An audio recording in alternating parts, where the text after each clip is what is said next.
I remember many years ago, Melina Mercouri, the then arts minister in Greece, came to Britain and wept in the British Museum over the non-return of the Parthenon marbles we call the Elgin marbles. In fact, she started weeping in the wrong gallery and had to be redirected. One of the people that Boris Johnson famously invited to speak in the Oxford Union when he was president was indeed Melina Mercouri. So if anyone in the British government is likely to be spearheading the return of these marbles, then it ought to be Boris. But last year he said that there were no plans, and indeed he echoed the general government approach, which was that this was a matter for the British Museum, which has routinely and steadfastly closed the door to any form of discussion, saying that these marbles were legitimately bought by Lord Elgin from a Turkish from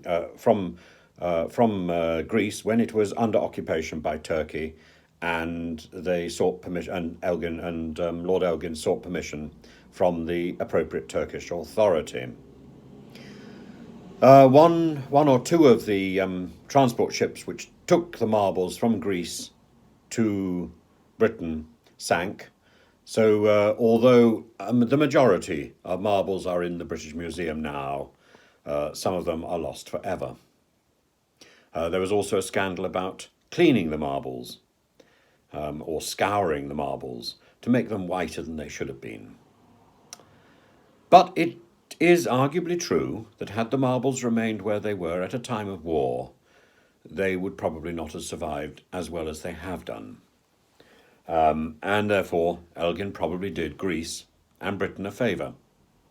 The marbles' arrival in Britain spearheaded an interest in classical art and ignited probably one of the greatest artistic periods in British history, leading us to people like Lord Leighton and some of the great Victorian artists. The Elgin marbles, in their place in the British Museum, have done a very good job.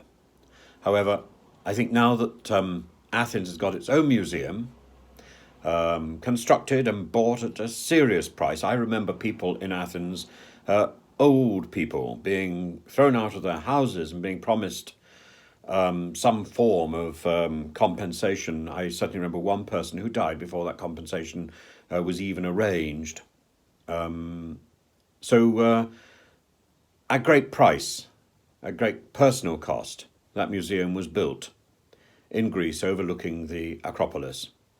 And as you go round the museum, you will see these holes where the marbles from the top frieze of the Acropolis should be. They're not. They're in London. And I think it would be an excellent thing, and I've said all along, it would be an excellent thing for the British Museum to arrange a permanent loan of these marbles to a museum which is now fit to host them.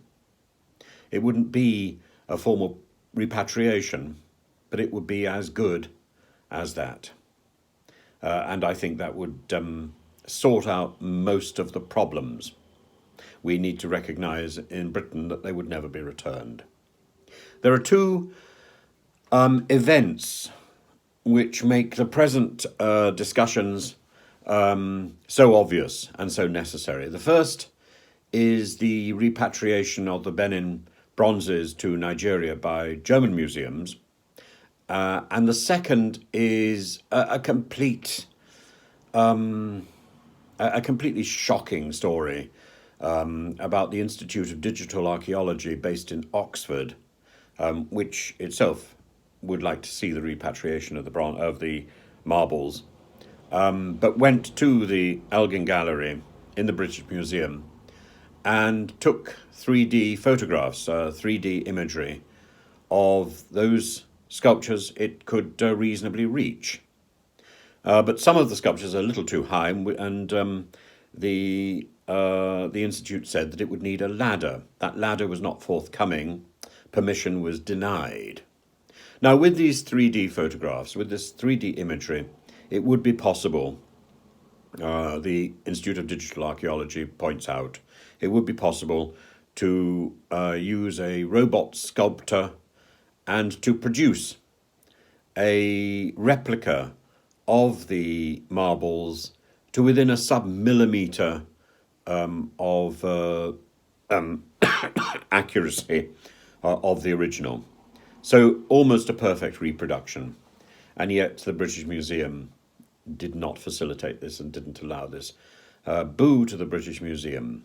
With this level of curating, the British Museum doesn't deserve to keep these great treasures of European art. They must be returned. It's one thing to claim, to take a legal standpoint. It's quite another to be to